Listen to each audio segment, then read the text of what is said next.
Hello and welcome to Roadmap 2019.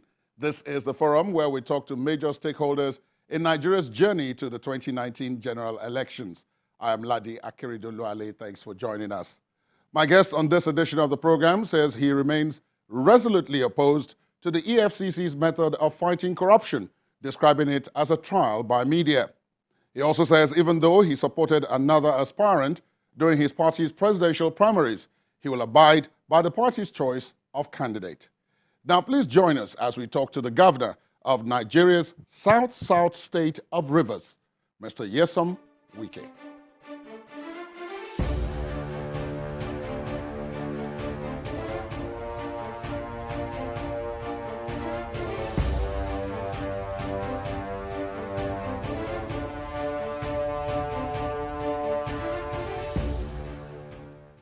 Your Excellency, thank you very much for your time. Welcome to Roadmap 2019. It's my pleasure. Now, let me start with the most current happenings, especially on the national scene. The governors have agreed finally to a figure which they have presented to Labour and to the federal government as minimum wage. You were one of the governors at that meeting. What was the thinking that led to the figure? Well, I was not in that meeting. And I told my colleagues that I will not be in that meeting. Why? Because it's a problem of the present government to solve. I'm not the one to solve their problems. I'm not the APC federal government. Yes, but you are a governor. It doesn't matter. And during the last round of minimum wage, yes, the governors complained that they were not consulted before yes, the then President Jonathan yes, agreed to 18,000. Yes. And that, so this time in correcting that error, they wanted the governors to have an Well, input. it shows you the problems we have in our structure, the structural defects we have. We are putting a federal system. And you are fixing wages or minimum wage centrally. A man who works in Sokoto should earn the same to a man who works in Rivers or Lagos. But again, you forget the fact that the standard of living in these areas are different. I don't want to do something to show that we are not very people-oriented, or we don't want to have the feelings of the sufferings of our people. But the truth of the matter, if we want to tell ourselves the simple truth, if I'm employing you as a civil servant, I should negotiate with you. When people draw examples from other countries, what you earn in Atlanta may not be what you earn in California, because the economies are different. What you earn in Lagos should not be what you earn in Imo State. You know. But the truth of the matter is that the APC-led federal government has come with a promise to Nigerians, to workers, they are going to improve their welfare. And that was theoretical. And now the reality is done on them. You remember, when under the PDP-led federal government, under Jonathan, the partial removal of subsidy, the same level said, occupy Nigeria, as if Nigeria was going to collapse. And this is the government that came now and told us that they have removed subsidy fully. What did Labour do?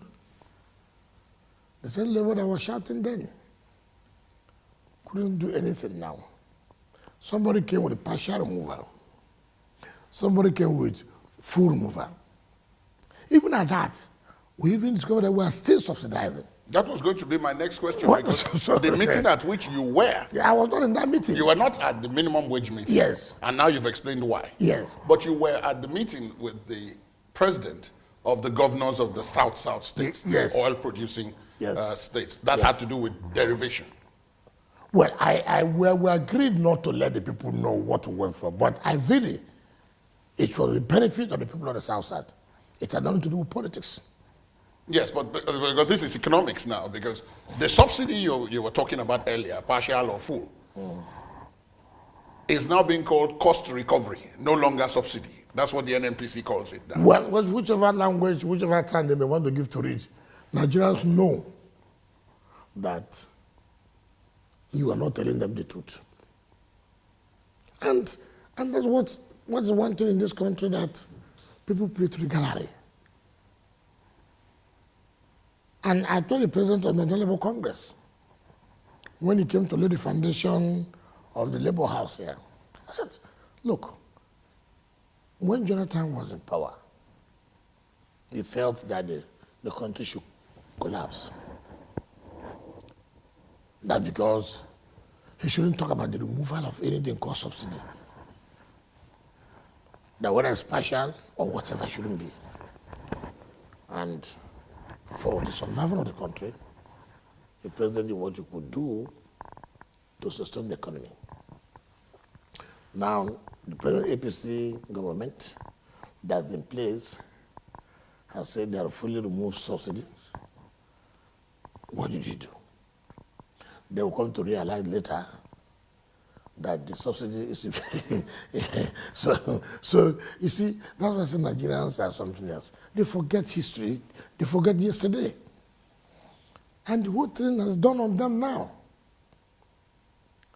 I challenge Labour. What has happened?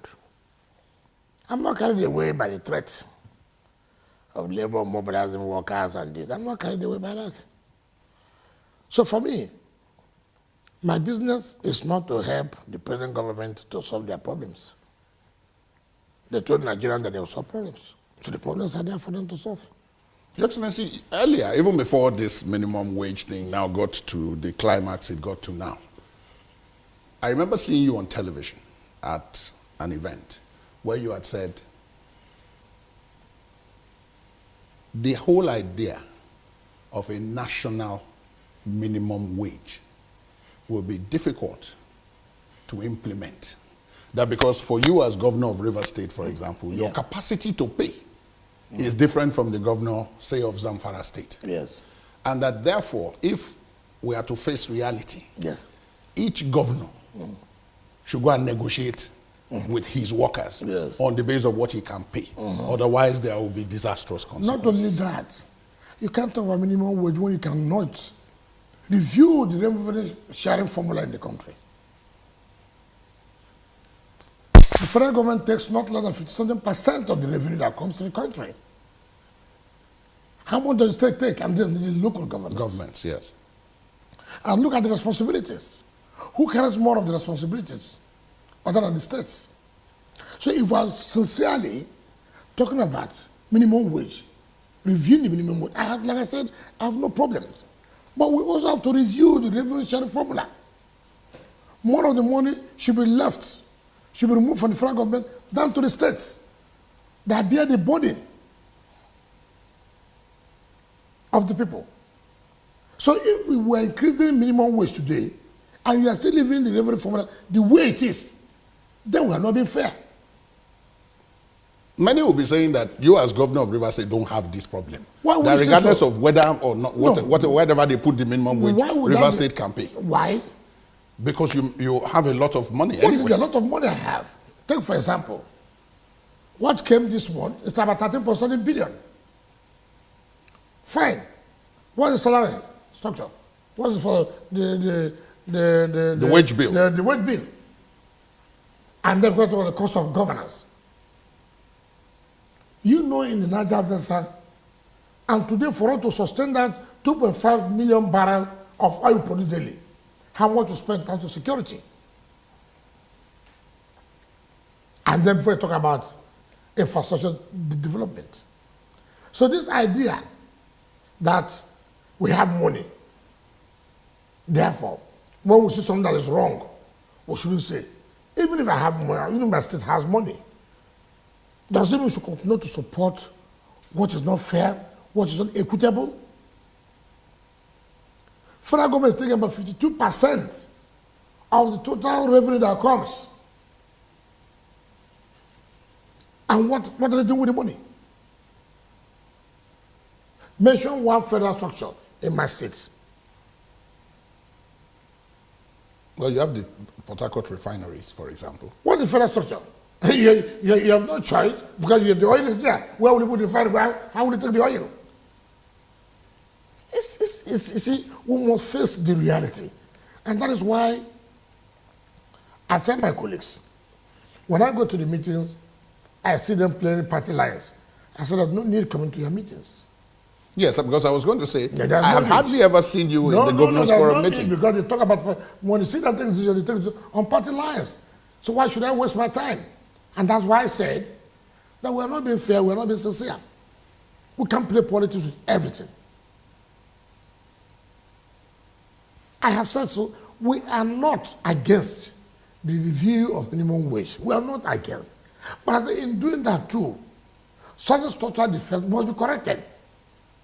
We must have to review the revenue sharing formula so that most states can get more money than the federal government. That's the point we are making.